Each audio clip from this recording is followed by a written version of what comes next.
हाँ, तो ऑफर में इसेंशियल्स हमने कौन से पढ़े थे? पहला, it must be capable of creating legal relationship, it must be certain, definite and not वेग, मतलब कोई कंफ्यूजन नहीं होना चाहिए, वर्डिंग प्रॉपर होनी चाहिए, मस्ट बी कम्युनिकेटेड, बाद में must be made with view to obtain assent, बाद में कंडीशनल हो सकती है और लेकिन कंडीशन ऐसी ना हो कि जिसे पूरी नहीं की तो ऑटोमेटिकली कॉन्ट्रैक्ट बन जाए, क्लियर, ऐसा ना हो। आगे, द ऑफर मे बी, मतलब इन शॉर्ट वो जो नॉन कंप्लायंस ऑफ विच अभी जो पढ़ा ना, उसमें इन शॉर्ट ऐसी कंडीशन नहीं होनी चाहिए जिससे पार्टी के ऊपर फोर्स क्रिएट हो जाए कॉन्ट्रैक्ट एक्सेप्ट करने में, ठीक है, वहां पे लिख देना condition should not force party to enter in contract. Condition कैसी नहीं होनी चाहिए? Condition should not force, condition should not create force. 6 number के लिए, should not create force on any party to accept contract, on any party to accept contract।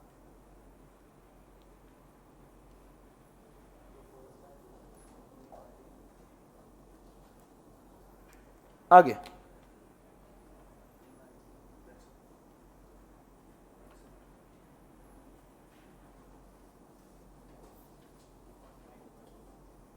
आगे देखो, तो यहां पे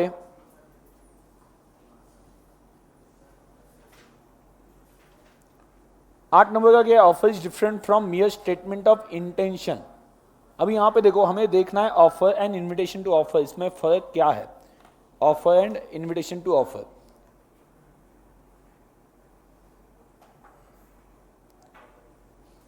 जैसे कि उन्होंने एक केस भी दिया वहां पे, will you sell us Bumper Hall Pen, ये ऑफर है क्या? मिला क्या? Will you sell us Bumper Hall Pen, ये ऑफर है क्या? पहला उसी के नीचे ऑन पेज नंबर 1.14, ये ऑफर है क्या? हाँ,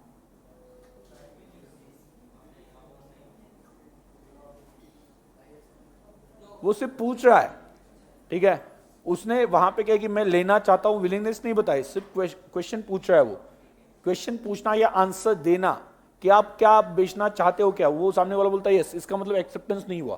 क्वेश्चन आंसर जो है वो ऑफर एंड एक्सेप्टेंस में नहीं आते, ये उन्होंने वहां पे एक्सप्लेन किया उस पेज पे, ठीक है। लास्ट में 9 नंबर क्या है? सिमिलर द ऑफर में बी एक्सप्रेस और इम्प्लाइड, ये तो हमने ऑलरेडी पढ़ा है, ठीक है। बाय कंडक्ट, बाय कंडक्ट वही बोला ना, विल यू सेल बम्पर,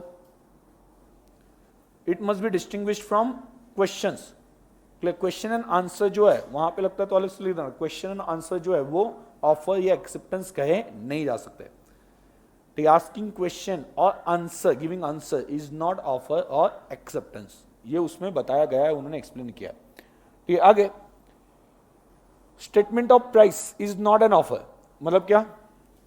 वो जो कैटलॉग होता है, मेनू कार्ड जो होता है, वो ऑफर कहीं नहीं जा सकती, क्यों? क्योंकि उसमें जो गुड्स लिखे हैं वो उस वक्त अवेलेबल होंगे, ऐसा कोई कंपल्शन नहीं है, मतलब फाइनल विलिंगनेस नहीं होती। बहुत सी बार क्या होता है कि आपको ओल्ड कैटलॉग मिला तो वो बोलते हैं कि इसमें प्राइस चेंजेस हो गए, तो उसमें जो प्राइस लिखी है उसमें जो लिखा है मतलब आपको बेचा ही जाएगा ऐसा नहीं। जैसे कि फॉर एग्जाम्पल, आप, सिंपल बात है, आप होटल में जाके बैठे, आपने मेनू कार्ड देखा, मेनू कार्ड में आपने बोला कि ये आइटम, मतलब देखा, तो उसमें से आपने एक ऑर्डर करने के लिए उसे बुलाया, वो बोलता है कि अवेलेबल नहीं, हुआ है ऐसा?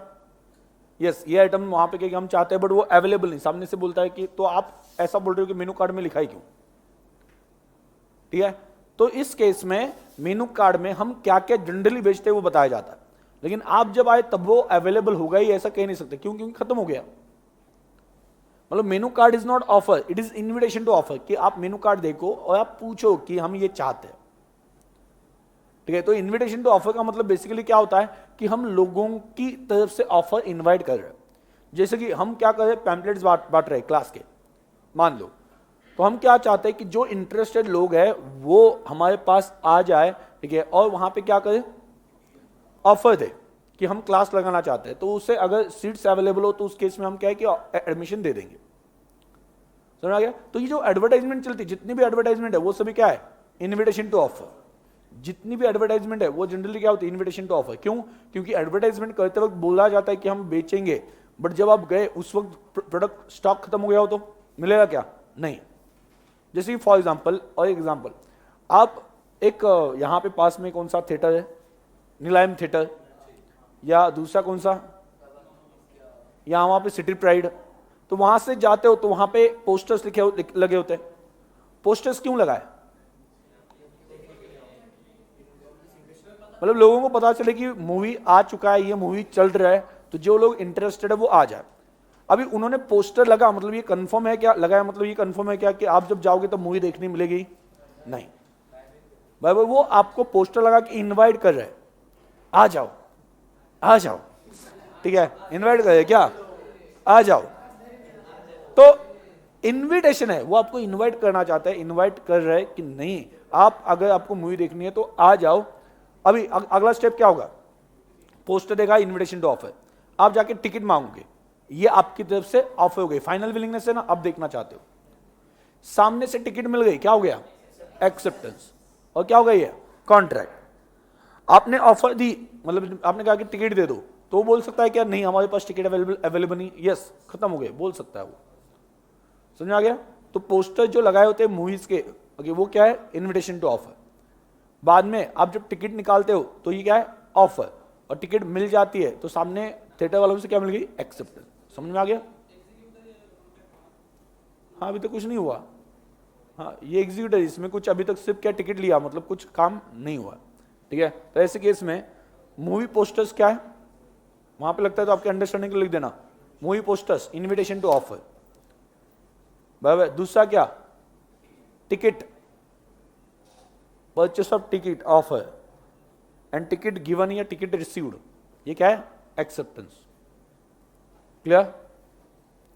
Offer should be distinguished from invitation to offer, and offer is definite and capable of converting an intention into a contract, whereas underline करना, invitation to offer is only a circulation of an offer, underline करना, it is attempt to induce offer and precedes the definite offer। पहले क्या आता है, invitation to offer, बाद में क्या आता है, offer। ऑफर में क्या होता है, final willingness, invitation to offer में फाइनल विलिंगनेस नहीं होती है, मतलब क्या, आपको गुड्स मिलेंगे ऐसा कंफर्म नहीं होता है। आगे, when person advertises that he has stock of books to sell or house to let, मतलब रेंट पे देने के लिए, there is no offer, वो सिर्फ एडवर्टाइजमेंट कर रहा है ना, वो आप लोगों से ऑफर जनरेट करना चाहता है, मतलब आप जब जाओगे मांगने के लिए उस वक्त अवेलेबल होगा ऐसा कह नहीं सकते। मेनली जितने टाइप के एडवर्टाइजमेंट देखते हो, मैक्सिमम एडवर्टाइजमेंट क्या होता है, लगभग सभी क्या, इन्विटेशन टू ऑफर। तो वहां पर लिख देना, all advertisements are generally invitation to offer. बाद में प्राइस लिस्ट, मेनू कार्ड, वहां पर लिख देना, price list, menu card, catalogue, ये सभी क्या है, invitation to offer. Price list, menu card, catalogue, ये सभी क्या है, इन्विटेशन टू ऑफर। डिफरेंस क्या है, डिफरेंस क्या है, पहला offer and invitation to offer, offer and invitation to offer, क्या फर्क है, ऑफर में क्या होता है,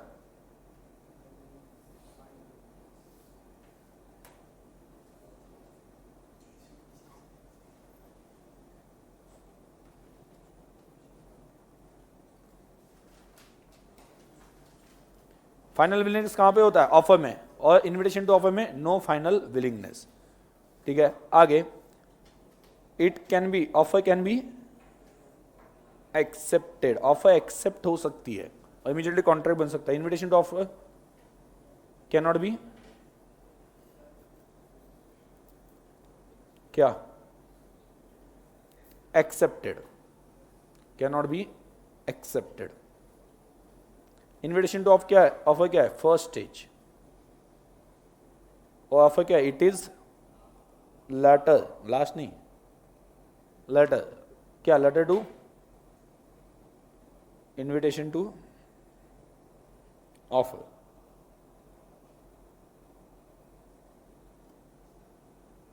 वो तो हमने लिख दिया, इसमें इन्विटेशन टू ऑफर में क्या क्या आता है, कैटलॉग, मेनू कार्ड, एडवर्टाइजमेंट्स, बाद में क्या, पैम्पलेट, ओके, वो सभी वहां पे आ जाता है। Clear?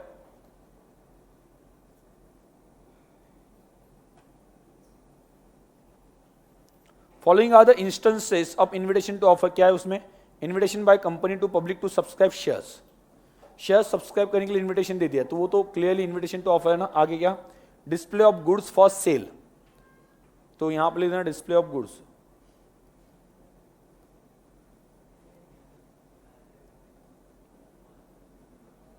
Advertisement,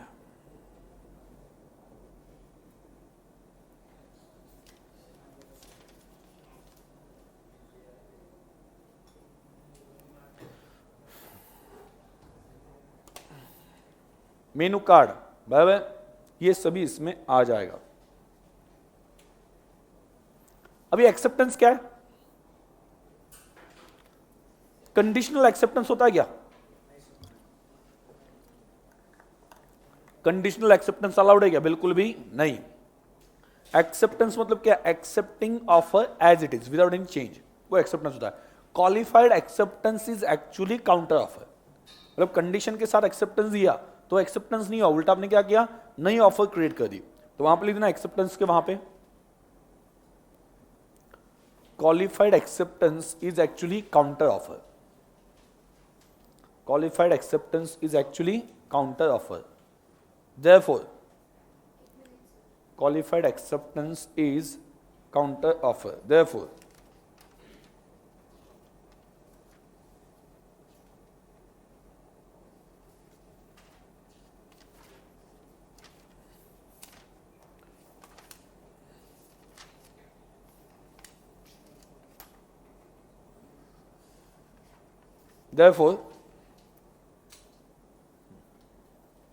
therefore acceptance must be unconditional, therefore acceptance must be unconditional,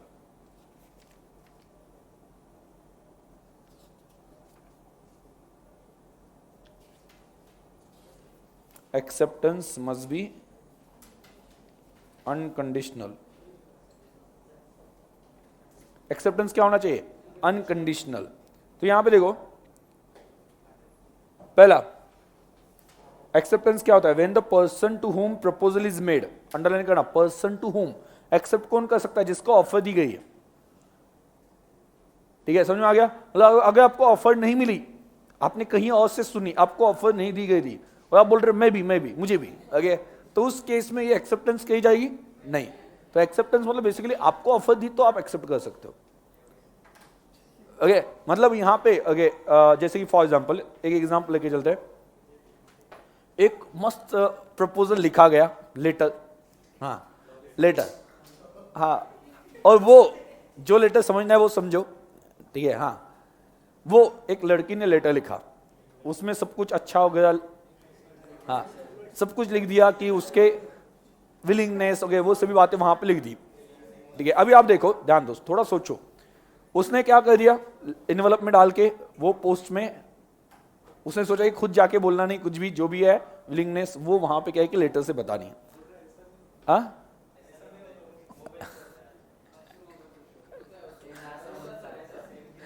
हाँ, ठीक है, एक एग्जांपल लेके चलो, हाँ चलो,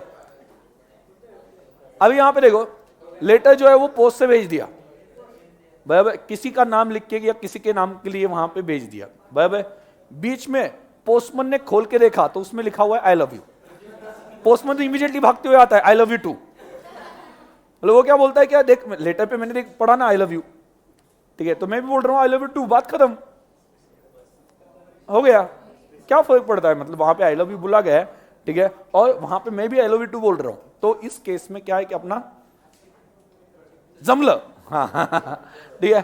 तो ऐसे केस में यहां पे क्या बनता है, मतलब क्या कि एक्सेप्टेंस किसने लेना चाहिए, जिसके लिए वो ऑफर क्रिएट की गई थी। क्या पोस्टमैन के लिए वो ऑफर क्रिएट की गई थी, नहीं, तो आपको कहीं से ऑफर के बारे में पता चलता है, बट आपके लिए नहीं थी, ठीक है। तो उस केस में वहां पे क्या है कि दिल को समझाना है, ओके ऑल इज वेल, हाँ, तो ऐसे केस में बाकी आप कुछ नहीं कर सकते, ओके, तो समझ में आ गया।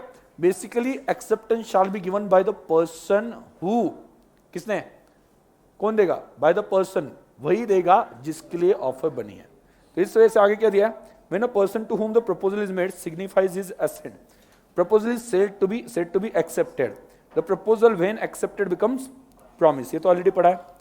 एनालिसिस में क्या, when the person to whom proposal is made, मतलब जिसने, वही अभी मैंने एक्सप्लेन किया, जिसके लिए ऑफर थी वही एक्सेप्ट कर सकता है. दूसरा क्या, the person to whom proposal is made in the above example if B signifies his assent on the proposal, तो ये एक्सेप्टेंस बन जाता है. When B has signified his assent on the proposal, we can say that proposal has been accepted.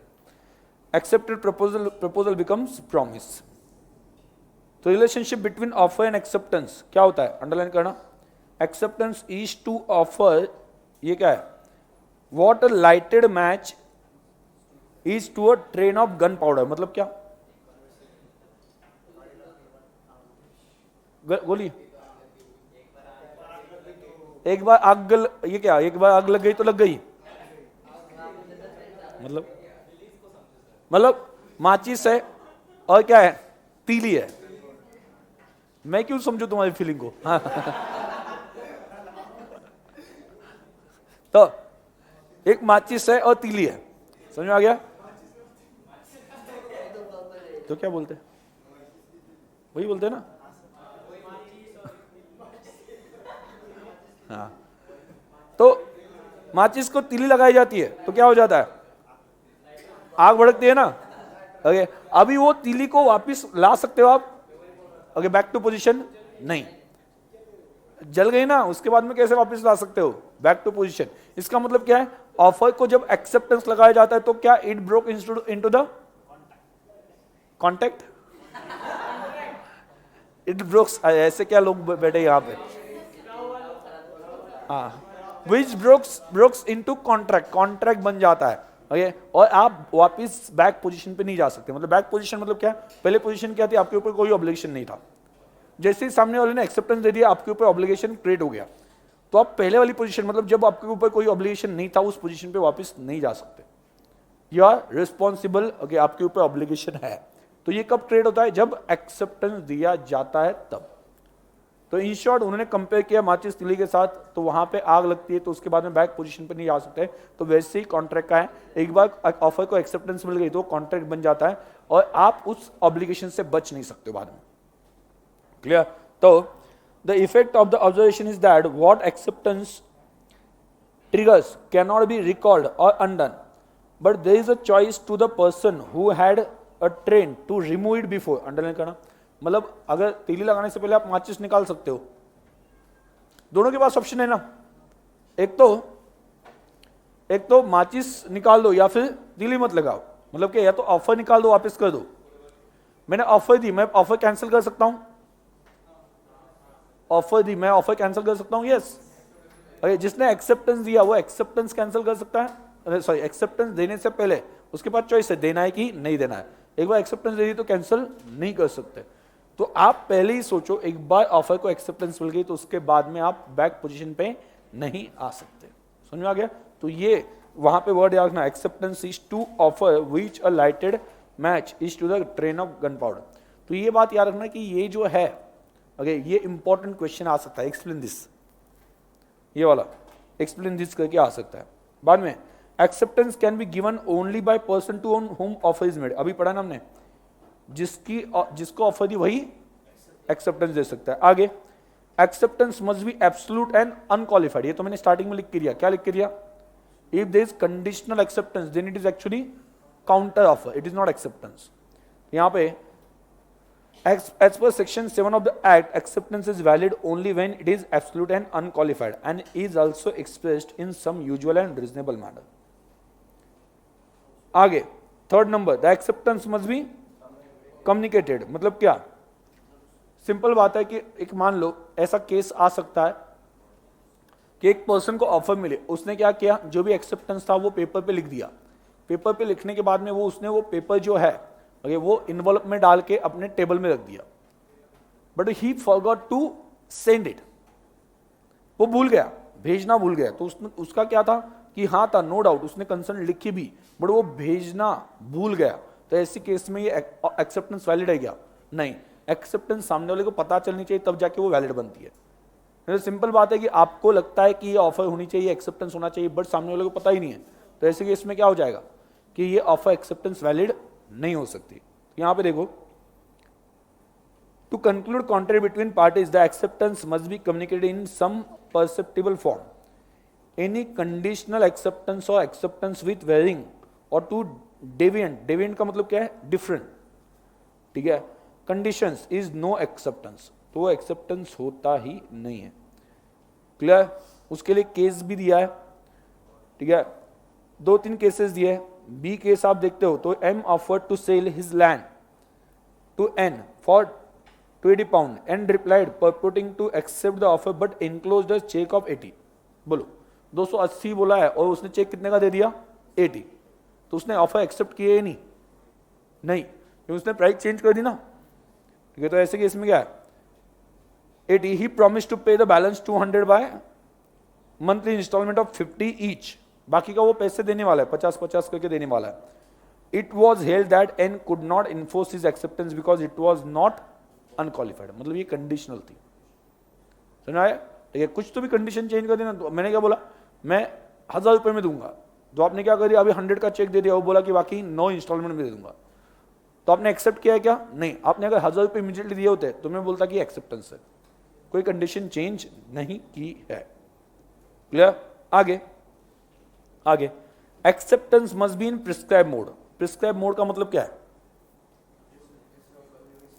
जैसे offer ऐसा नहीं है, मतलब अगर ऑफर ने बोला हो कि आपको जो एक्सेप्टेंस है वो राइटिंग में ही देना, लेटर से ही देना है, ईमेल से ही देना है, तो ऐसे केस में वैसे ही एक्सेप्टेंस होना चाहिए। आपको बोला गया था लेटर में एक्सेप्टेंस चाहिए, राइटिंग में चाहिए, और आपने फोन करके बता दिया, तो वो वैलिड एक्सेप्टेंस नहीं है।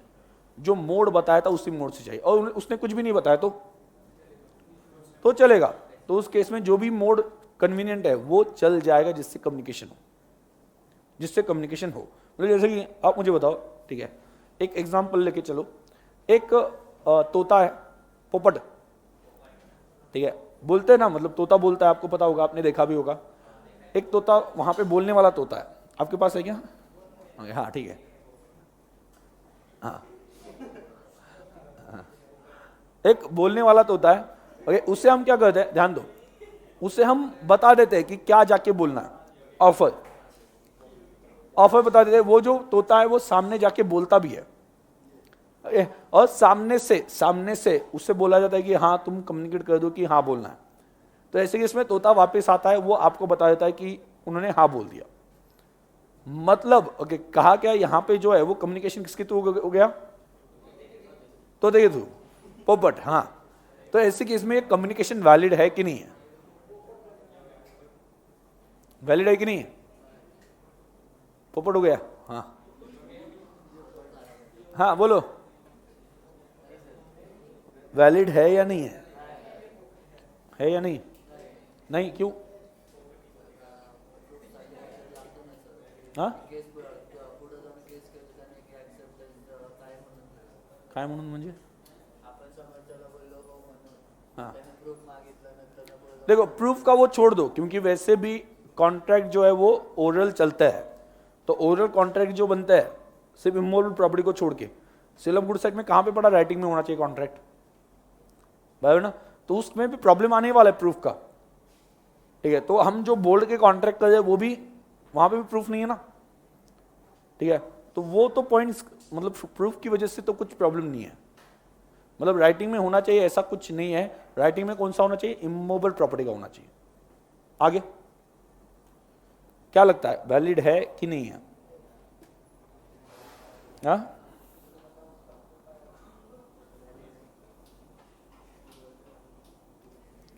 बोलो, वैलिड है कि नहीं है,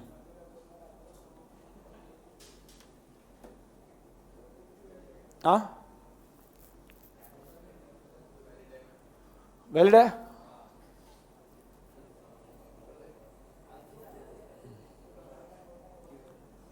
उन्होंने कम्युनिकेशन बोला है ना, कम्युनिकेशन कैसे होना चाहिए कुछ बोला है क्या, नहीं। कम्युनिकेशन मतलब क्या, सामने वाले को इंफॉर्मेशन मिलनी चाहिए, तो अगर वो कागज से चल सकती है, सुना है, कागज पे लिख के वो भेज के चल सकती है, तो वहां पे क्या है कि किसी इलेक्ट्रॉनिक फॉर्म में चल सकते हैं। तो यहाँ पे आप अगर किसी एनिमल के थ्रू भेजते हो तो क्या प्रॉब्लम है, अल्टीमेटली वर्ड्स वही कम्युनिकेट होने चाहिए, वो इंपॉर्टेंट है। तो इसमें कोई प्रॉब्लम नहीं होना चाहिए, ऐसा कोई रिस्ट्रिक्शन नहीं है कि इसी तरह से देनी चाहिए। सिर्फ कम्युनिकेशन का मतलब क्या है, सामने वाले को इंफॉर्मेशन मिलनी चाहिए। ठीक है, आगे time, acceptance must be given with in specified time. 1 महीने का टाइम दिया हो तो 1 महीने में मिलनी चाहिए, और अगर टाइम नहीं बताया तो reasonable time, perfect. मियर silence is not acceptance. कोई अगर सिर्फ चुप बैठता है, सामने वाले से ऑफर मिल गए और सामने वाला चुप है, इसका मतलब एक्सेप्टेंस नहीं है। क्लियर? सो अंडरलाइन करना, the acceptance of an offer can not B implied from the silence. तो वहां पे एक केस दिए, F uncle offered to buy the nephew's horse for £30, saying, if I hear no more about it, I shall consider the horse mine. और तुमने आगे कुछ बोला नहीं तो मैं मान लूंगा कि तुमने बेच दिया। तो इस वजह से बोला कि साइलेंस एक्सेप्टेंस नहीं हो सकता। And last one, acceptance by conduct and implied acceptance, मतलब कंडक्ट से एक्सेप्टेंस हो सकता है, बिहेवियर से हो सकता है ना। तो यहां पे यस, वो तो कॉन्ट्रैक्ट ही बन सकता है ना। तो यहां पे अंडरलाइन करना, the performance of the condition of a proposal और the acceptance of any consideration for reciprocal promises which may be offered with a proposal constitutes an acceptance of the proposal. Underline करना।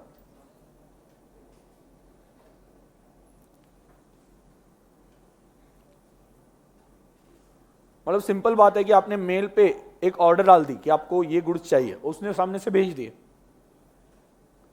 उसने बोला नहीं, आपने order दे दी, उसने क्या कर दिया, गुड्स भेज दिए। तो ये क्या हो गया, एक्सेप्टेंस कैसे हो गया, बिहेवियर, वर्ड से नहीं हुआ।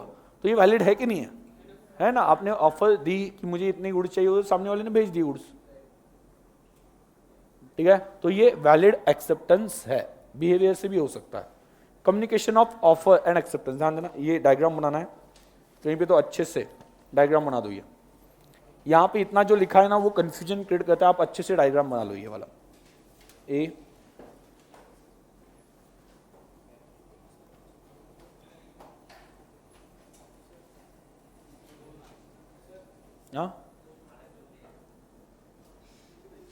फिर से किसका है,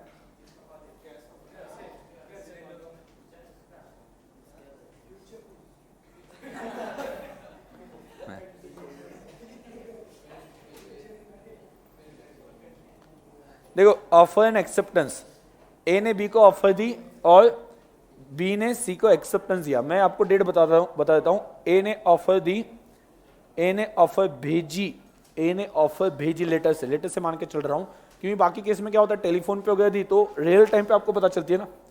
मैंने बोली, आपको आपने सुनी, तो उसमें टाइम गैप नहीं होता है। इस वजह से ऑफर कंप्लीट एक ही टाइम पे होती है दोनों के लिए, कि मैंने बोला आपको मिल गई। लेकिन लेटर में क्या होता है, मैंने भेजा, आपको मिलने में 3 दिन गए, आपने वहां से एक्सेप्टेंस भेजा, ओके, मुझे मिलने के लिए 4 दिन गए, ऐसा होता है ना। ठीक है, तो यहाँ पे एक एग्जांपल लेके चलते हैं। ए ने ऑफर भेजी, याद रखना डेट 20 मार्च, कब भेजी, 20 मार्च।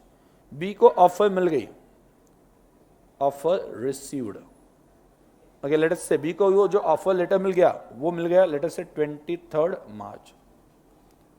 बाद में बी ने सोचा उसके ऊपर, और बी ने 25 मार्च को क्या किया, एक्सेप्टेंस सेंड, और वो एक्सेप्टेंस मिल गया 28 मार्च को, किसे, ए को। Acceptance received.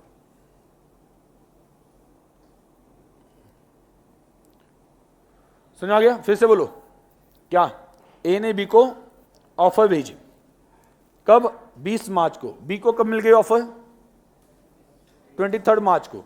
बाद में बी ने 2 दिन उसके ऊपर सोचा और बी ने एक्सेप्टेंस भेज दिया, कब, 25 मार्च को। और बाद में क्या हो गया, 28 मार्च को क्या हो गया,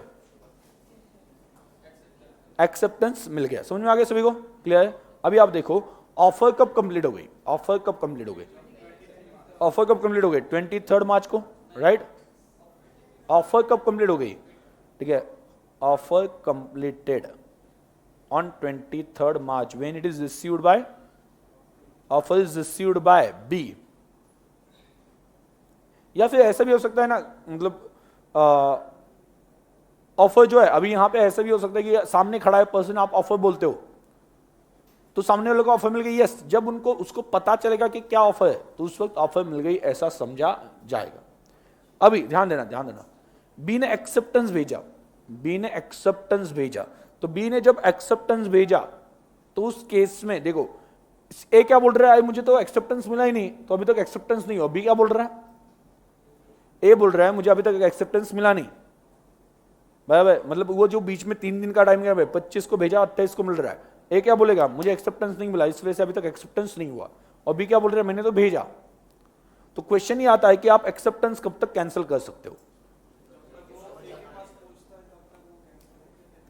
ओके, जब तक, तो एक्सेप्टेंस कौन कैंसिल कर सकता है, कौन कैंसिल कर सकता है, बी। और ए अपनी ऑफर कैंसिल करना चाहता है तो कब तक कर सकता है, 23rd मार्च, 23rd या 25th मार्च, तो 25th याद रखना। जब 25th मार्च को, ध्यान देना मैं क्या बोल रहा हूं, ये जो डेट है ना, जब एक्सेप्टेंस भेजा गया तो एक बार एक्सेप्टेंस भेजा तो आप ऑफर कैंसिल नहीं कर सकते, मतलब वो एक्सेप्टेंस बाइंडिंग किसके ऊपर है, ए के ऊपर। ओके, जिस दिन भेजा जाता है तो वहां पे लिख देना, okay, when acceptance is Saint,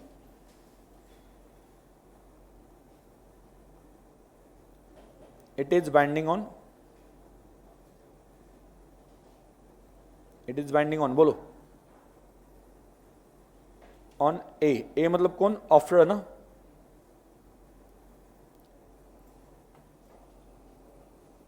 और उसके बाद में क्या, ऑफर कैन नॉट बी, बोलो offer can not B cancel, offer cancel नहीं हो सकती। एक बार 25 मार्च को भेज दिया एक्सेप्टेंस लेटर तो उसके बाद में ऑफर कैंसिल नहीं हो सकती, ठीक है। तो ऑफर कैंसिल नहीं हो सकती कब बोल रहा हूं, 25th मार्च के बाद में, मतलब एक बार एक्सेप्टेंस लेटर भेजा तो ऑफर कैंसिल नहीं हो सकती। समझ में आया क्या बोल रहा हूं, एक बार एक्सेप्टेंस लेटर वहां से निकला, ठीक है, तो ऑफर कैंसिल नहीं हो सकती उसके बाद में। हाँ,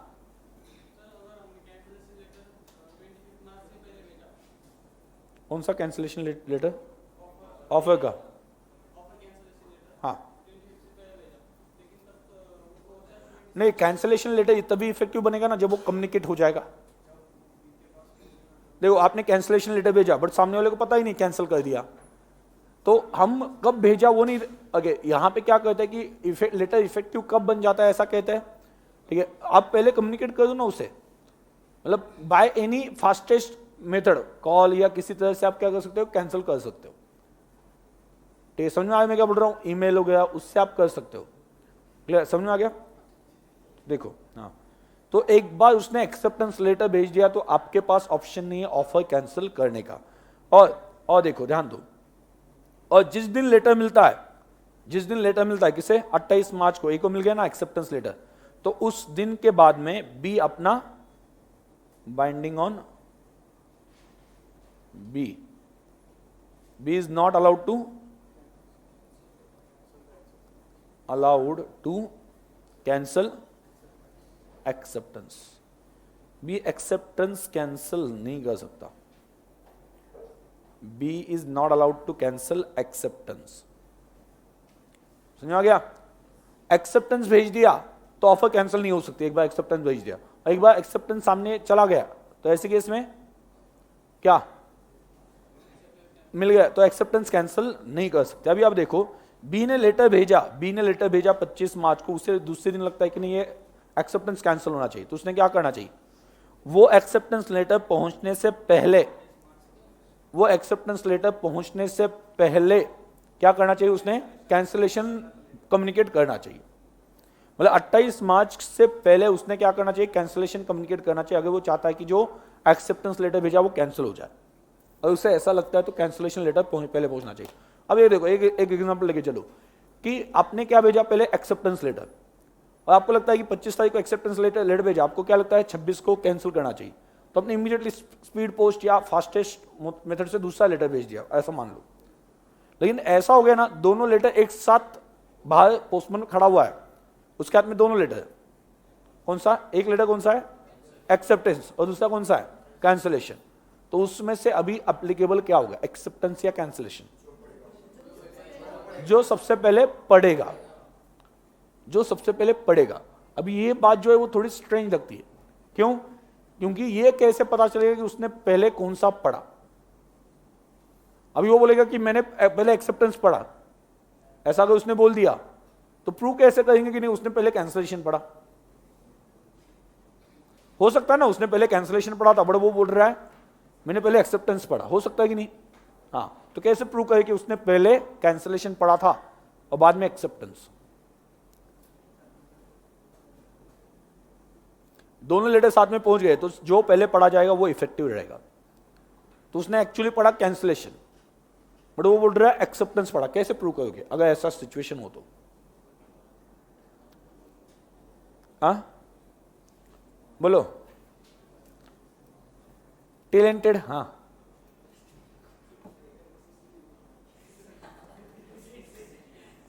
सीसीटीवी से क्या पता चलता है? सीसीटीवी क्या उसके सर पे लगाई गई, मतलब कि वो क्या पढ़ रहा है, उसमें कैंसिलेशन लिखा हुआ है या एक्सेप्टेंस लिखा हुआ है, कैसे पता चलेगा? या पोस्टमैन के सर पे लगा के भेजेंगे सीसीटीवी?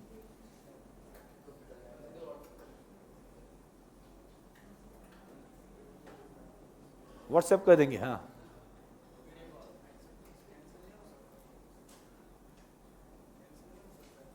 कैंसिल हो सकता है ना क्या? हाँ,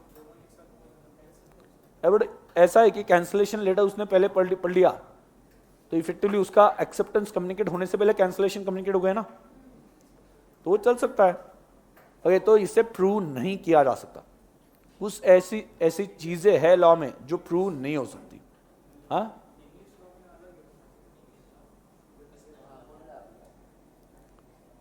क्या बोल रहे हो तुम? कहां पे पढ़ रहे हो?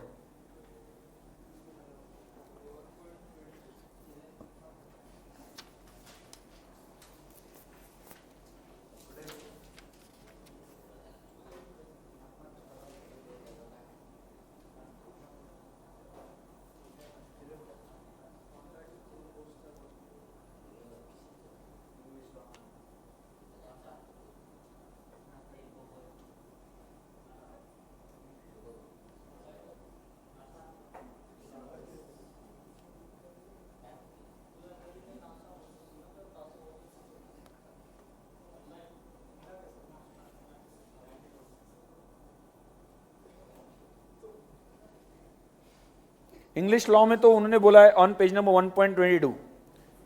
1.22 उसमें तो इंग्लिश लॉ में बोला है कि एक्सेप्टेंस कैंसिल नहीं हो सकता। एक बार भेज दिया तो कैंसिल ही नहीं हो सकता, अंडरलाइन करना। मिला के contract through post so that once the letter of acceptance is properly posted, the contract is concluded. In Indian law, the acceptor or can revoke his acceptance anytime before the letter of acceptance reaches the offerer. If the revocation telegram arrives before or at the same time with the letter of acceptance, the revocation is absolute.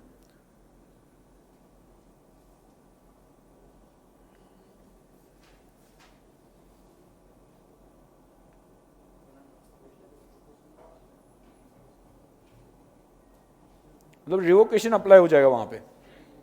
Revocation मतलब cancellation. देखो अभी यहां पे बात वही मैं discuss कर रहा था, यहां पे बात ये हो जाती है कि क्या माने, how one can prove. Prove ही नहीं कर सकते तो इस वजह से वो बोल रहे हैं। हाँ, तो इसी वजह से वो बोल रहे हैं ना कि नहीं ऐसा मान लिया जाएगा रिवोकेशन हो गया। एक्चुअली क्या है, जो पहले मिलेगा वो इफेक्टिव होगा, और दोनों साथ में मिल गए तो पता नहीं चलेगा ना एग्जैक्टली कौन सा है। तो इस वजह से वो बोल रहे कि नहीं अगर रिवोकेशन हो गया ऐसा लेके चलेंगे, क्योंकि वो प्रूव नहीं हो सकता ना। एक्चुअली प्रोविजन ही यही है। मैं क्या बोल रहा हूं, प्रोविजन क्या है कि दोनों एक साथ मिल गए तो उस केस में जो पहले कम्युनिकेट होता है, जो पहले पता चलता है वो इफेक्टिव है ना। तो पहले एक्सेप्टेंस पड़ा तो वो एक्सेप्टेंस पता चल गया ना। लेकिन ये प्रूव नहीं हो सकता, ये समझ में नहीं आ सकता। इस वजह से उन्होंने क्या बोला कि बिफोर एक्सेप्टेंस और सेम टाइम पे वहां पे दिया गया हो तो कैंसिलेशन प्रिवेल हो जाएगा। क्लियर? आगे कॉन्ट्रैक्ट ओवर टेलीफोन के लिए क्या है, उसमें तो कोई टेंशन ही नहीं है ना।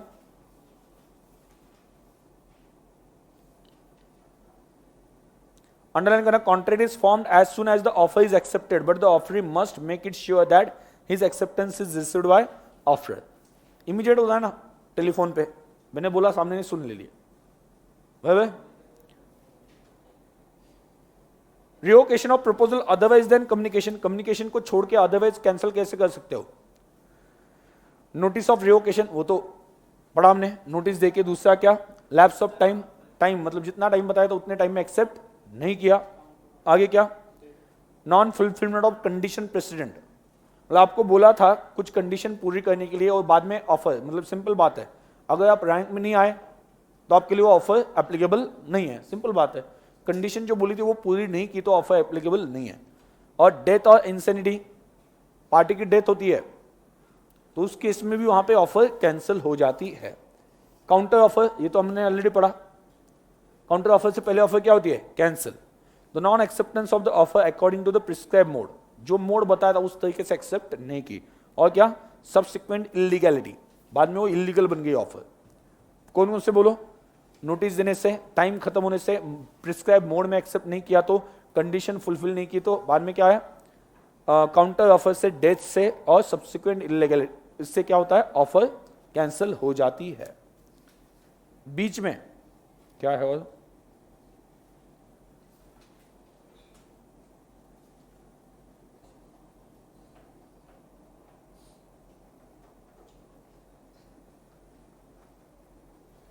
बीच में कुछ इंपॉर्टेंट है वो देख लेता हूं।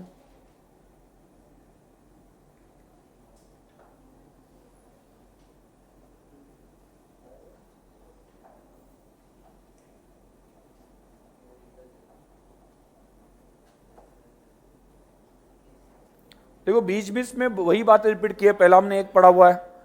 ओके, बिहेवियर से एक्सेप्टेंस दिया जा सकता है क्या, हाँ है ना, बिहेवियर से एक्सेप्टेंस हो सकता है, यस। बाद में आगे साइलेंस को एक्सेप्टेंस मान सकते हैं क्या, साइलेंस को एक्सेप्टेंस मान सकते हैं क्या, नहीं। बाद में कंडक्ट से हो सकता है, ये बताया गया, यस। आगे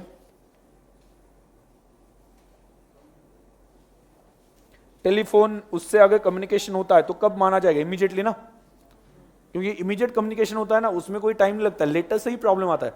मैंने अभी जो आपको केस बताया ना कौन सा लेटर का है, लेटर में ही टाइम होता है ना बीच में, अदरवाइज बाकी केस में क्या होता है, सामने बोल रहे हो तो इमीडिएटली मैंने बोला आपने सुन लिया। इसमें टाइम गैप कहाँ पे, कि जहाँ पे डिसाइड कर कि ये डेट पे ऑफर दिया, ये डेट पे क्या बोलते हैं उसका लेटर निकला पहुंचा, इसमें कुछ है ही नहीं ना कन्फ्यूजन। तो टेलीफोन ये मीटिंग जैसा ही होता है, मतलब मीटिंग में अगर आपने ऑफर एक्सेप्ट कर ली तो इमीडिएटली एक्सेप्ट हो जाती है, तो उसके बीच में टाइम गैप नहीं होता है। तो टेलीफोन पे भी सेम ही एप्लीकेबल होता है। क्लियर, आगे और क्या दिया है,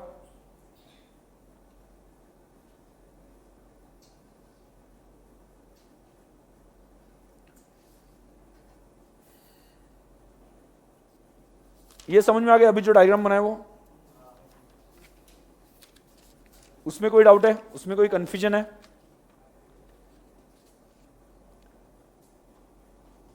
हाँ अभी जो डायग्राम बनाया वो लिखा है सभी ने, उसमें कोई कंफ्यूजन है थोड़ा, हाँ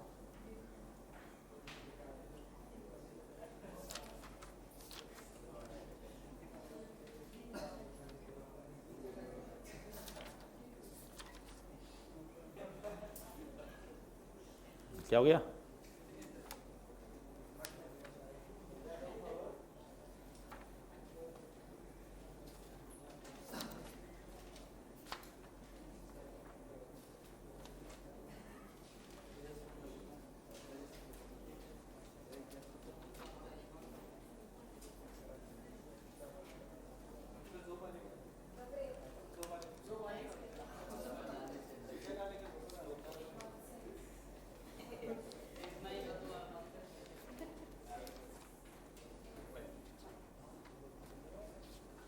ये लिख के हो गया।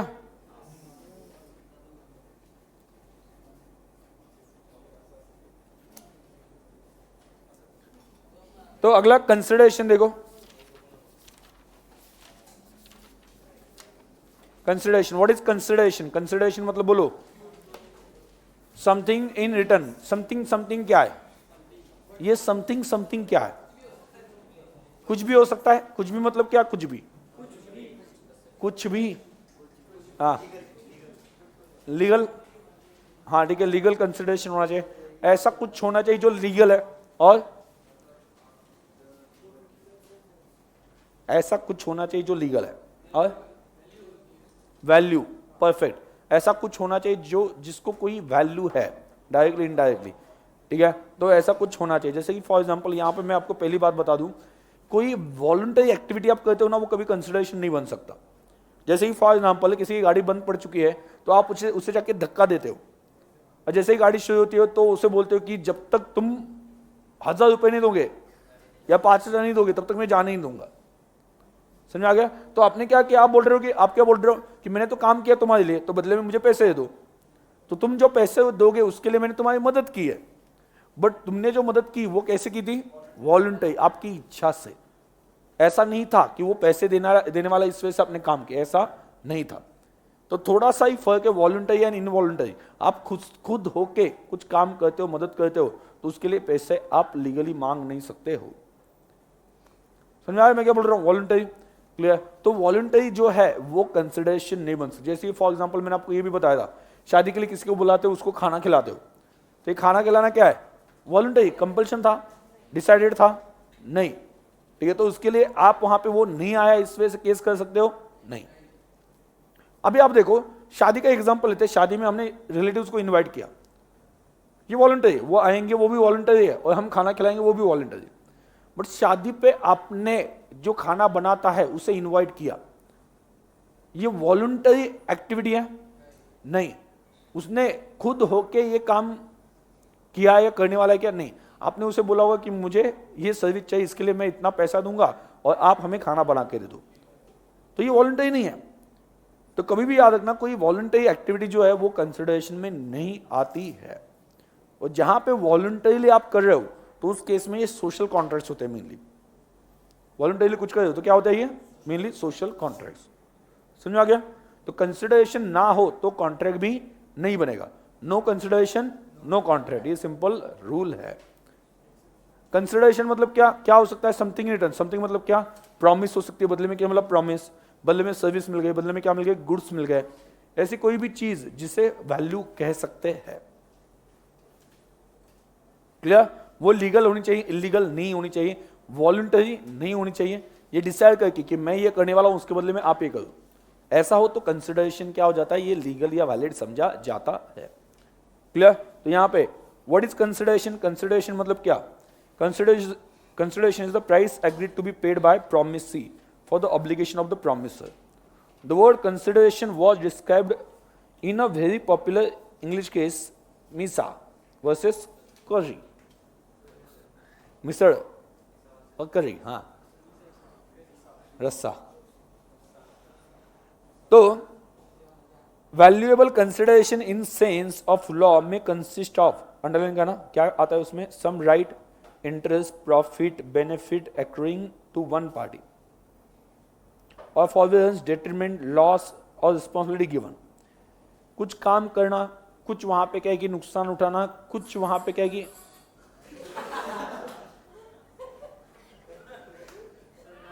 ये कैसे रिंगटोन है,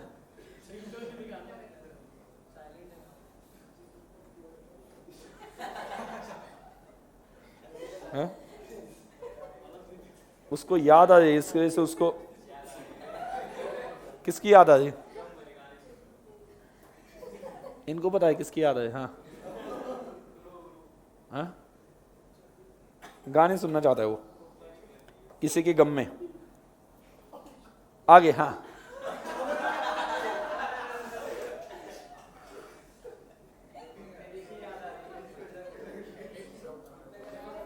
चल, हाँ, आगे, when at the desire of the promiser, okay, देखो कंसिडरेशन हमेशा याद रखना, when at the desire of the promiser मतलब कंसिडरेशन किसकी इच्छा से मिलना चाहिए, कौन बताएगा मुझे कंसिडरेशन कितना चाहिए, मैं ही बताऊंगा ना, कि ये जो मैं काम कर रहा हूं बदले में कितने पैसे चाहिए ये मैं बताऊंगा। तो इस वजह से eight the desire of promiser, जो ऑफर देता है वो बोलेगा कि मुझे इसके बदले में इतने पैसे चाहिए, इस वजह से वर्ड कौन सा इंपॉर्टेंट है, at desire of promisor, the promisee और एनी अदर पर्सन। तो प्रॉमिसर की इच्छा से प्रॉमिसी या कोई पर्सन, पेमेंट कौन देगा इससे कुछ फर्क नहीं पड़ता है, पेमेंट कोई भी दे सकता है ना। जैसे कि फॉर एग्जांपल आपके दोस्त के मोबाइल को रिचार्ज करना है और आप जाते हो रिचार्ज करने के लिए, तो सामने वाला बोलता है कि नहीं उस दोस्त को ही भेज दो, वो आएगा तो ही रिचार्ज कर देंगे, ऐसा कुछ है क्या? नहीं, मतलब कोई भी पेमेंट कर सकता है, बट पेमेंट को कितना होना चाहिए, जो सामने वाला बोलेगा। तो डिजायर किसकी, डिजायर प्रॉमिसर, और कौन पे कर सकता है, प्रॉमिसी और एनी अदर पर्सन। ठीक है, थर्ड पर्सन भी, जैसे फॉर एग्जांपल मैं अगर ये कहता हूं कि यहां पे जो स्टूडेंट्स बैठे हुए हैं बराबर, ओके, उनके लिए कहता हूं कि नहीं मुझे जो फीस मिली है ना आपके पेरेंट्स से मिली है, आपके पेरेंट्स से मिली, आपसे नहीं मिली, तो मैं आपको नहीं पढ़ाऊंगा, आपके पेरेंट्स को ही पढ़ाऊंगा। सिंपल बात है ना, जिन्होंने पैसे दिए उनको ही मैं पढ़ाऊं, आपको क्यों पढ़ाऊं, आप कौन हो? हाँ? वो इमेजिन करे उनके पापा यहां पे बैठे होंगे तो क्या, नहीं मैं बहुत सिंसियरली पढ़ाऊंगा। ठीक है, क्या पता वो भी जोक कर दे। हाँ। तो उनको भी बिगाड़ दूंगा यार, क्या मेरा नाम खराब कर दो। हाँ, मैं इतना मैं कितनी सादा सुदा सरल सज्जन गरीब गुणी, तो क्यों मुझे मेरा नाम, हाँ तो हाँ लॉजिकल है ना, उन्होंने फीस पे की तो मैंने उनको पढ़ाना चाहिए, आप कौन हो?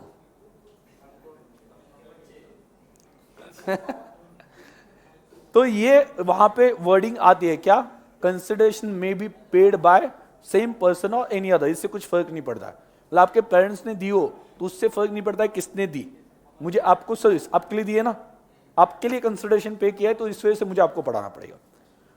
कंसिडरेशन मेरी मर्जी से होना चाहिए, भले वो कम हो ज्यादा हो।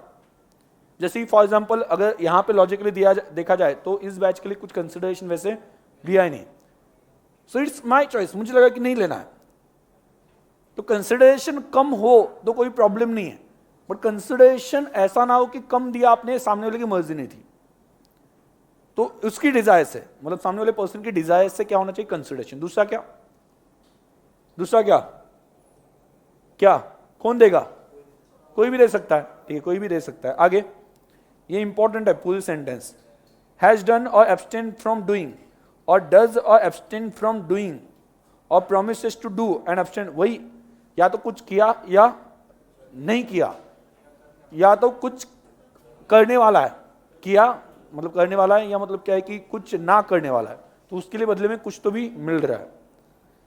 सच act of abstinence or promise is called as consideration. तो जो आपने प्रॉमिस दी, जो आपने एक्ट किया, कुछ करने ना करने के बदले में, उसे क्या माना जाएगा, कंसिडरेशन। दो वर्ड्स इंपॉर्टेंट है, डिजायर किसकी होनी चाहिए, प्रॉमिसर, और कौन पे करेगा, प्रॉमिसी और एनी अदर पर्सन। ये दो वर्ड याद रखना, दो वर्ड स्पेशली या दो पॉइंट स्पेशली हाईलाइट करना। Consideration is an act of doing something, कुछ करना चाहिए, समथिंग मतलब क्या, ठीक है, समथिंग जो अच्छा लगे सामने वाले को, प्रॉमिसर को, ठीक है, मतलब पैसे, प्रॉमिस, गुड्स, ये सभी। आगे कंसिडरेशन इज एब्सटिनेंस और एब्सटेन फ्रॉम डूइंग, मतलब या तो कुछ ना करना, या करने से रोक देना, वो भी हो सकता है consideration. Consideration must B eight the desire of promiser, consideration में मूव फ्रॉम प्रॉमिसी और एनी अदर पर्सन, बराबर, ये भी हमने पढ़ लिया। आगे कंसिडरेशन में भी पास्ट, प्रेजेंट और फ्यूचर, कंसिडरेशन पहले देके रखा है, अभी दे देंगे चलेगा, फ्यूचर में देने वाले तो भी चलेगा, कोई प्रॉब्लम नहीं है, ठीक है। तो यहां पे देखो लीगल रूल्स रिगार्डिंग कंसिडरेशन, तो पहला ये अभी पढ़ा हमने, कंसिडरेशन मस्ट मूव क्या, at the desire of promisor, तो consideration must be offered by the promisee और third party at the desire और request of the promisor. Promisor जो बोलेगा और प्रॉमिसर की रिक्वेस्ट पे ही पे होना चाहिए, समझ में आ गया। This implies return element of consideration, contract of marriage is consideration of promise of settlement is enforceable.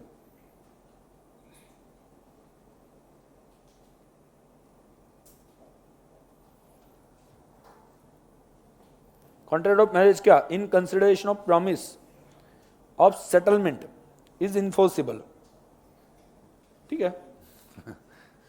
Contract of marriage in settlement, हाँ तो ये भी वैलिड है, लेकिन उसकी मर्जी है ना, उसको लग रहा है मैं शादी करूंगा, कोई प्रॉब्लम नहीं है, तो उसकी मर्जी है तो कोई प्रॉब्लम नहीं है।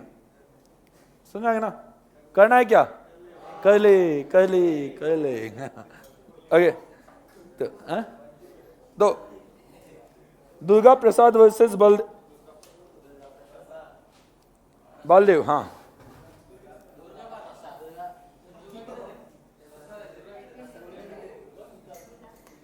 D defendant promise to pay to P plaintiff, plaintiff defendant मतलब जो डिफेंडेंट कौन होता है?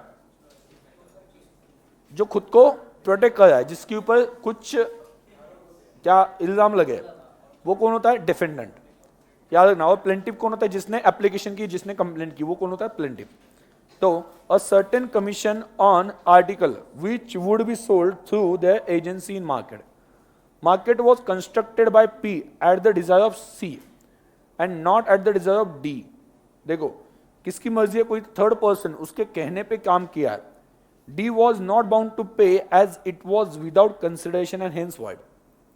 मतलब जो भी इन शॉर्ट क्या करना चाहिए कि कोई थर्ड पर्सन आके बोलेगा कि तुम ये काम कर दो, तो सामने वाला एक्सेप्ट कर लेगा या सामने वाला साइन कर देगा, तो इससे वहां पे बेसिकली कंसिडरेशन नहीं कहा जाएगा। जब तक मैं अगर प्रॉमिसर हूं, मैं जो बोलता हूं और मैं जो बोलता हूं उतना कंसिडरेशन मिलेगा तो ही वो कंसिडरेशन वैलिड है। मेरे बिहाफ में मतलब जिसको अथॉरिटी नहीं, बेसिकली वो पर्सन आपको बोलता है कि ये काम करो तो मैं एक्सेप्ट कर लूंगा या मैं काम कर दूंगा आपका, तो ये कंसिडरेशन नहीं हो सकता। समझ में आ रहा है?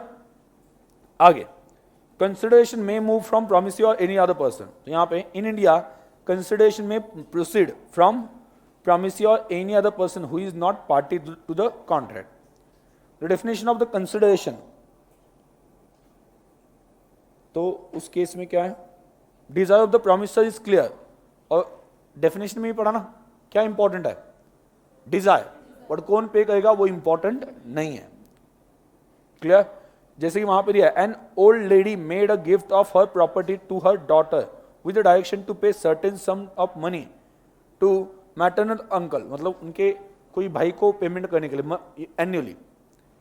मतलब देखो एक ओल्ड लेडी ने क्या किया? आपको प्रॉपर्टी दी और कहा कि मेरे जो भाई है उनको एन्युअली कुछ पैसे देते जाओ, इस प्रॉपर्टी में से जो भी रेंट आएगा उसमें से कुछ देते जाओ। अभी वो ओल्ड लेडी मर गई, तो आप क्या बोल रहे हो?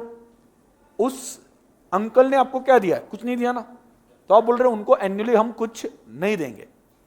क्यों? क्योंकि उनसे आपको कुछ भी नहीं मिला। तो ऐसे केस में क्या बोला जाएगा? उनके बिहाफ ने किसने पेमेंट किया है या किसने आपको प्रॉपर्टी दी है? Old lady. चलेगा? यस और नो?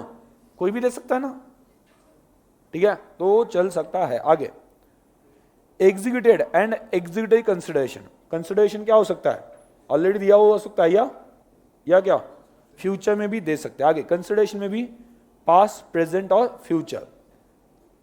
तो इसमें क्या दिया है? पास्ट, प्रेजेंट, अंडरलाइन करना। एक fourth line, the consideration if past may be the motive but can not be the real consideration of subsequent promise. अभी आप देखो, पास्ट में आप कंसिडरेशन दे दो। आज मैं आपको मान लो कि 1 लाख रुपए देता हूं, 1 लाख रुपए देता हूं, और बाद में 1 साल बाद बोलता हूं कि 1 लाख रुपए अभी दे दो, नहीं तो घर मेरे नाम पे ट्रांसफर कर दो। वो 1 लाख रुपए जो दिए थे ना, वो घर के बदले में दिए थे। तो ये सही है? नहीं है। मतलब क्या हुआ यहां पे? मैंने जब कंसिडरेशन दिया तब उस इंटेंशन के साथ दिया था। आप अगर मेरे पास आते हो, कहते हो कि आज मुझे 1 लाख दे दो, 1 साल बाद मैं तुम्हें घर ट्रांसफर कर दूंगा, तो ये वैलिड है। लेकिन 1 लाख देते वक्त कुछ भी डिसाइड नहीं था। समझा है? तो इससे कंसिडरेशन कहना सही बात नहीं। क्यों? क्योंकि उस वक्त डिसाइड ही नहीं था कि 1 लाख रुपए घर के बदले में दिए जाए। तो प्रीवियस इंटेंशन होना चाहिए कि मैं 1 लाख दे रहा हूं इसके लिए, तो ये चलेगा, कोई प्रॉब्लम नहीं है। ये पास्ट कंसिडरेशन अलाउड है। लेकिन कुछ भी डिसाइड नहीं और कंसिडरेशन दिया जाता है या पैसे दिए जाते हैं, तो उससे बाद में आप जो बोलोगे उस तरह से एडजस्ट करो, ऐसा बोलते हो, तो ये सही नहीं है। समझ में आ गया? तो वो क्या होना चाहिए? In the past at the request, promiser बोलेगा कि मुझे इसके लिए पैसे चाहिए, तो आपने दिए तो अलग बात है, प्रॉमिसर बोलेगा उस हिसाब से। आगे consideration need not be adequate, मतलब क्या? मतलब समझो कि मान लो कि फॉर एग्जांपल बाहर क्लास की सीए फाउंडेशन की फीस जो है वो अभी मतलब नई बैच स्टार्ट होने वाली, उसकी जनरली फीस जो है वो 50,000 है। मैंने किसी स्टूडेंट को बोला कि नहीं, एक तुम काम कर दो 25,000 दे दो, तो हमारा कॉन्ट्रैक्ट जो है वो इनवैलिड है?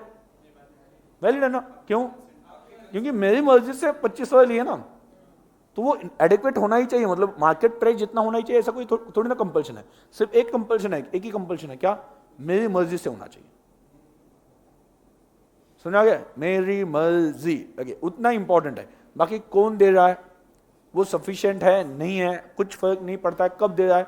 देखो क्या इंपॉर्टेंट है, क्या इंपॉर्टेंट है? प्रॉमिसर की मर्जी से होना चाहिए। क्या इंपॉर्टेंट नहीं, कब दे रहा है, कौन दे रहा है, ठीक है भाई भाई, कितना दे रहा है, ओके, ये इंपॉर्टेंट नहीं। और क्या, किस लिए, किस लिए दे, हाँ समझ, बाकी चीजें इंपॉर्टेंट नहीं है। हाँ आगे, ये समझ में आ गया?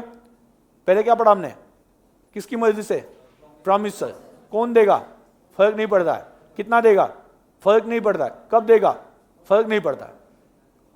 समझ में आ गया? लगता है तो वहां पे लिख देना, क्या लिखोगे, फर्क नहीं पड़ता। हाँ प्रॉमिसर की मर्जी से होना चाहिए, कितना, कब, ओके, और कौन, फर्क नहीं पड़ता। ठीक है, ये तीन चीजों से फर्क नहीं पड़ता।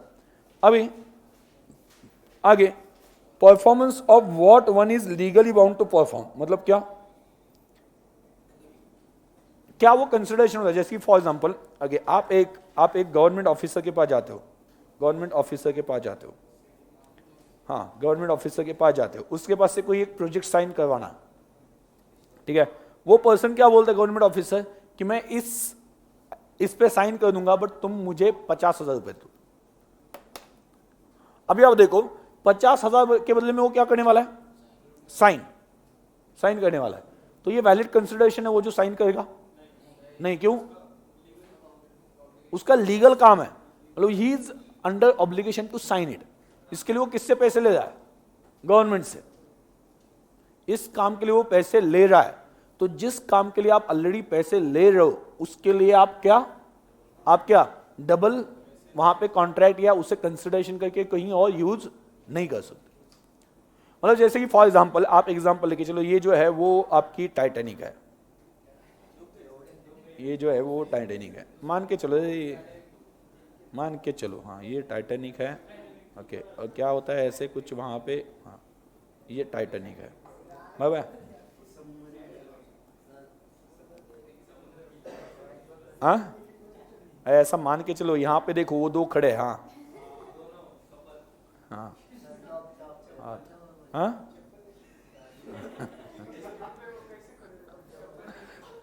दिखा गया, ये दोनों दिख रहे हैं यहाँ पे, हाँ आगे यहाँ पे डॉल्फिन भी है, डॉल्फिन हो गया, वो दिखा है ना मूवी में, आगे हाँ डॉल्फिन है, ऐसा मान के चलो, हाँ ऐसा है, हाँ ठीक है। तो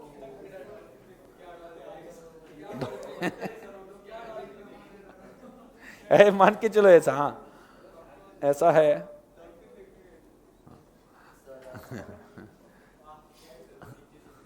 क्या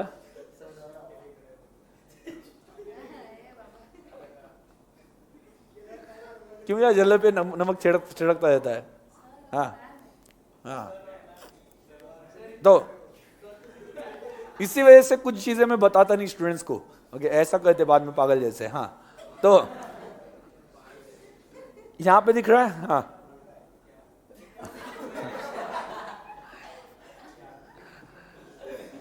तो देखो, हाँ ध्यान दो, अभी यहां पे जो है ये शिप जो है वो क्या हो गई, डूब रही है, ओके डूब रही है, ओके डूब रही है, तो ये भाग रहे हैं वहां पे, इसमें से जो है वो इनको तैरना नहीं आता है, तो यहां पे इस शिप का जो कौन होता है, कैप्टन, ठीक है, हाँ ओके, वो जो कैप्टन है वो क्या बोलता है, ओके वो इनको बोलता है मैं तुम्हें बचा लूंगा, बट बचाने के बदले में तुम्हारी पूरी प्रॉपर्टी मेरे नाम पे ट्रांसफर करनी पड़ेगी, एक बार बचा दिया तो।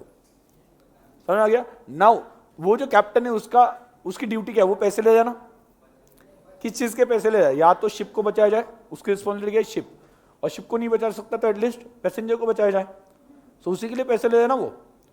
तो ऑलरेडी उसका क्या हो गया कि उसे कोई तो पैसे दे रहा है, उसके बदले में काम कर रहा है, तो वो जो काम है ओके वो किसी और जगह पे कंसिडरेशन करके यूज नहीं कर सकता। He is already legally bound to do it, उसने काम करना चाहिए। तो अगर वो इनके साथ कॉन्ट्रैक्ट कहता कि मैं तुम्हें बचा लेता हूं लेकिन उसके बदले में प्रॉपर्टी चाहिए, तो ये कॉन्ट्रैक्ट वैलिड होगा या नहीं होगा? तो यहां पे कंसिडरेशन मिसिंग है। किसके साइड से? किसके साइड से कंसिडरेशन मिसिंग है? कैप्टन के साइड से, क्योंकि कैप्टन ने कुछ किया ही नहीं ऐसा समझा जाएगा, क्योंकि उसके लिए ऑलरेडी पैसे मिल रहे थे। ठीक है, तो ये कॉन्ट्रैक्ट जो वैलिड है ऐसा समझा नहीं जाएगा। समझाया मैं क्या बोल रहा हूं? ठीक है, तो यहां पे क्या हो जाएगा? Consideration must not be performance of existing duty. Existing duty जो है वही परफॉर्म करना कंसिडरेशन नहीं है। The performance of an act by a person who is legally bound to perform the same can not be consideration for contract. Hence a promise to pay money to a witness is void. Witness का काम क्या है? गवाही देना, तो उसके लिए कोई पैसे दे रहा है तो वो गवाही देना उसका कंसिडरेशन नहीं बन सकता। Consideration must be real and not illusory. सच में कंसिडरेशन होना चाहिए, वही बात ना। भाई आप सिर्फ दिखाते हो कंसिडरेशन कि नहीं मैं आपको बचा रहा हूं, और वहां पे रियल में कंसिडरेशन नहीं। क्यों? क्योंकि आप तो वही करो जो आपने करना चाहिए, तो अलग से आपने कुछ किया ही नहीं है। समझ में आ गया? अलग से कुछ किया ही नहीं। करेक्ट है? कोई डाउट? ओके, आगे। Consideration must not be unlawful, immoral and oppose to public policy. ऐसा कुछ भी ना हो ओके जो अनलॉफुल है, मतलब इलीगल है, इमोरल है, या पब्लिक पॉलिसी के खिलाफ है। क्लियर? तो आगे ध्यान दो। सूट बाय थर्ड पार्टी कौन कौन से थे? एक तो पहला क्या था? किसके डिजायर से? प्रॉमिसर। ये पास्ट, फ्यूचर, प्रेजेंट चल सकता है। एडिक्वेट होना चाहिए? Not necessary, not necessary. उसके बाद में आगे क्या था? कौन दे सकता है? कोई भी, प्रॉमिसर, एनी अदर पर्सन। बाद में क्या था? लीगल ड्यूटी कंसिडरेशन नहीं बन सकती। आगे रियल चाहिए। ठीक है, एंड लास्ट क्या? अनलॉफुल नहीं होना चाहिए। क्लियर? तो ये कुछ बातें वहां पे इंपॉर्टेंट है। आगे सूट बाय थर्ड पार्टी, ध्यान दो, इसे कहा जाता है privity of contract, privity of contract. मतलब जब कॉन्ट्रैक्ट बनता है ए एंड बी के बीच में, तो ये क्या बन जाता है? It becomes what we can say private document between A and B. तो ऐसे केस में ए एंड बी को छोड़ के, जैसे कि फॉर एग्जांपल ए ने कॉन्ट्रैक्ट कंप्लीट नहीं किया, तो बी का दोस्त ए के ऊपर केस करना चाहता है, कर सकता है क्या? यस।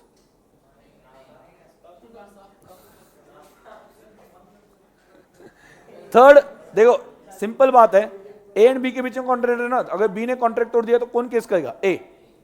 और ए ने कॉन्ट्रैक्ट तोड़ दिया तो B. Third person are not allowed to interfere. लुड़बुड़ नहीं चलना। Third person are not allowed to interfere. तो वहां पर लिख देना third person are not allowed to interfere. Contract में थर्ड पर्सन इंटरफेयर नहीं कर सकते। Suit by third party, page number 1.31। मतलब थर्ड पर्सन पैसे दे सकता है, बराबर अभी पढ़ा ना, बट थर्ड पर्सन इंटरफेयर नहीं कर सकता। मतलब आप पैसे दे दो, बाद में वो देख लेंगे। अगर वहां पे कुछ कॉन्ट्रैक्ट तोड़ दिया तो जो पर्सन उसमें पार्टीज इन्वॉल्व है वो केस कर देगी। Other person are not allowed. तो यहां पे याद रखना, there may be stranger to consideration but there can not be stranger to contract. कुछ याद है क्या? हाँ क्या? हाँ, देयर कैन बी लिख देना वहां पे, देयर कैन बी लिख देना stranger to consideration, there can be stranger to consideration but there cannot be stranger to contract. There can be stranger to consideration but there cannot be stranger to contract.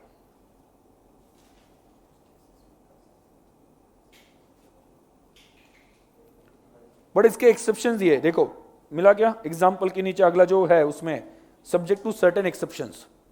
Exception में क्या होगा? Third person case कर सकते हैं, yes. Generally not allowed but third person कर सकते हैं। कौन से केस में? पहला, in case of trust. Trust क्या होता है? भरोसा। ट्रस्ट क्या है? आपने ये सुना होगा ना, बालाजी ट्रस्ट, चैरिटेबल ट्रस्ट, ऐसे सुना होगा ना। तो ट्रस्ट क्या होता है? संस्थान। अरे कंसेप्ट क्या है? पढ़ा है ना लॉ सभी ने? ट्रस्ट पता नहीं है? भरोसा। ट्रस्ट, चैरिटेबल ट्रस्ट क्या होता है? ये क्या मीनिंग क्या है? हाँ, वो कुछ बोल रहे हैं। हाँ क्या? अरे बोल रहे हो ना, बोलो ना। हाँ, शर्मा मत। हाँ क्या? वो नहीं आई? हाँ, बेनिफिशियरी वहां पे देख के बोल रहे हो क्या? हाँ, हाँ, वहां पे देख के बोल रहे हो? हाँ, कब बताओगे? खोपचे में? हाँ।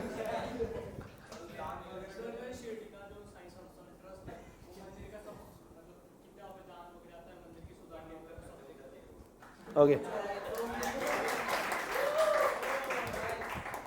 ठीक है, आधा बता दिए। मंदिर है वो ठीक है, बट ट्रस्ट क्यों कहा जाता है?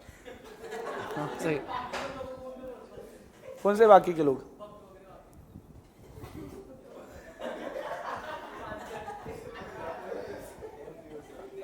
देखो ध्यान दो,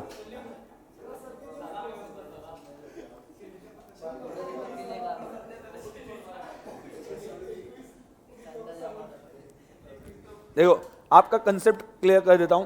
पहली तो बात, ओके, ट्रस्ट बेसिकली क्या होता है? ध्यान दो। अभी ये जो पब्लिक ट्रस्ट आप देखते हो, ये बालाजी ट्रस्ट या शिरडी हो गया, अलग अलग जो मंदिर है, भगवान के मंदिर है, वहां पे जो ट्रस्ट देखते हो उसमें बेसिकली क्या होता है? एक होता है पर्सन जो होता है डोनर, ठीक है, मतलब जो डोनेट करना चाहता है। अभी यहां पे देखो वो टेम्पल है, मतलब ट्रस्ट है।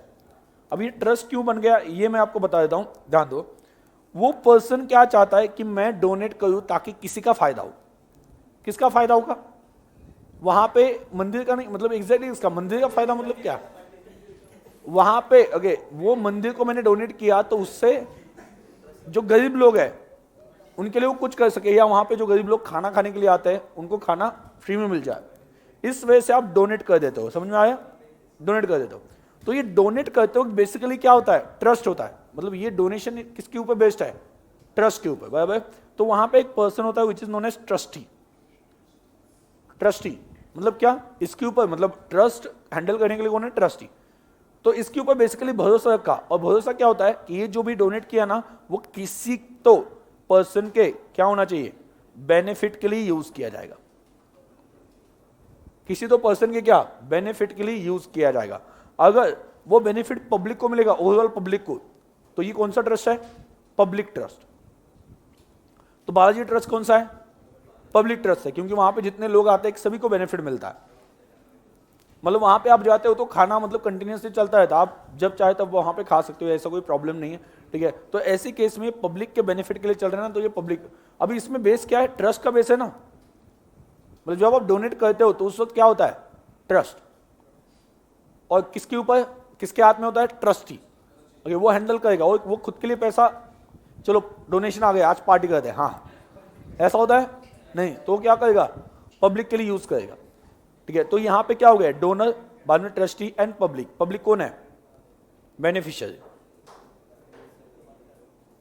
अभी आप देखो, ट्रस्टी ने पब्लिक को बेनिफिट देना बंद कर दिया, मतलब वो पैसे ही यूज नहीं करे। तो ऐसे केस में वो डोनर जो है वो तो चला गया डोनेट करके। अभी बेनिफिशियरी में से कोई ट्रस्टी के ऊपर केस कर सकता है क्या? ट्रस्ट के ऊपर केस कर सकता है क्या? यस। मतलब इवन दो डोनर और ट्रस्टी के बीच में वो कॉन्ट्रैक्ट बन गया, फॉर एग्जांपल बोलो, फिर भी पब्लिक में से, पब्लिक थर्ड पर्सन है ना, पब्लिक ने क्या किया? कुछ नहीं है। तो पब्लिक में से कोई केस कर सकता है अगर वो फायदे के लिए यूज नहीं किया पैसा तो। उनको पता चलता है ट्रस्टी खुद के लिए यूज कर रहा है पैसा। समझ आ गया? तो पब्लिक में से कोई पर्सन केस कर सकता है क्या? Yes, even though he was not part of that donation. Clear? क्योंकि उसके लिए वो ट्रस्ट बना गया। और प्राइवेट ट्रस्ट में क्या होता है? एक पर्सन है ए, उसकी डेथ होने वाली है, उसे ऐसा लगता है कि उसकी डेथ होने वाली है कुछ दिनों बाद, उसे कोई बीमारी हो गई, ठीक है, मतलब बीमारी मतलब हाँ कैंसर हो गया या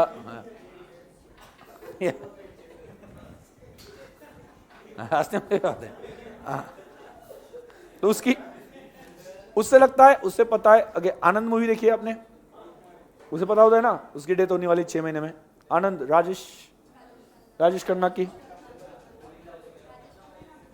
हाँ, तो उनकी मूवी है बाबू मोशा है, हाँ ठीक है, तो वो वाला जो है ध्यान दो, अभी ए जो है उसको पता है डेथ होने वाली, उसका एक छोटा भाई भी है, ठीक है, छोटा भाई, तो ऐसी केस में ए जो है वो सी के नाम पे प्रॉपर्टी ट्रांसफर नहीं कर सकता, बिकॉज इज माइनर, वो कितना 7-8 साल का है, तो उसके नाम पे प्रॉपर्टी ट्रांसफर करना ठीक है नहीं, तो क्या करता है अपनी प्रॉपर्टी जो है वो एक उसके रिलेटिव या दोस्त उसके पास वहां पे दे देता है, वो कहता है कि जो भी इसमें से पैसा आएगा वो तुम सी की पढ़ाई के लिए यूज करो।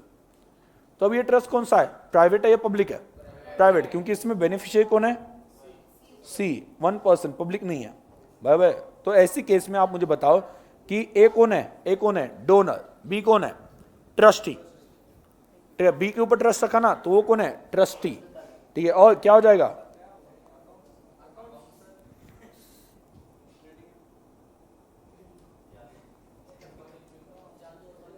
हाँ, बी कौन है, ट्रस्टी, और सी कौन है, बेनिफिशियरी। तो उस केस में अगर सी को पैसा नहीं मिलने लगा तो सी बी के ऊपर केस कर सकता है क्या बाद में, यस, एक्चुअली ये ए एंड बी के बीच में डिसाइड हुआ था ना, बट सी केस कर सकता है, समझा ट्रस्ट का कंसेप्ट, इवन तो beneficiary third person he can claim, ठीक है, तो यहां पे इन केस ऑफ ट्रस्ट कौन कर सकता है, beneficiary can enforce the rights. Family settlement में, भले फैमिली सेटलमेंट के टाइम पे आप नहीं थे, मतलब जैसे कि आप छोटे थे, फिर भी आप अगर जैसा फैमिली सेटलमेंट में डिसाइड था वैसे अगर नहीं हुआ ऐसा आपको लगता है तो केस कर सकते हो। In case of certain marriage contract provision में be made for the benefit of a person he may file suit. तो ऐसा हो सकता है ना कि जब सेपरेशन हुआ था तो जो भी घर में लड़कियां हैं उनकी शादी के लिए कुछ प्रोविजन बना के रखी थी, समझ में आ गया, कुछ प्रोविजन बना के रखी थी, बट वो जब शादी की बात आती है तो कोई पर्सन वो प्रोविजन देने के लिए या पैसे देने के लिए रेडी नहीं हुआ। तो ऐसे केस में जिसकी शादी हो वो लड़की केस कर सकती है, यस, इवन दो उस सेटलमेंट के टाइम पे वो उस वक्त नहीं थी या छोटी थी, फिर भी केस कर सकती है।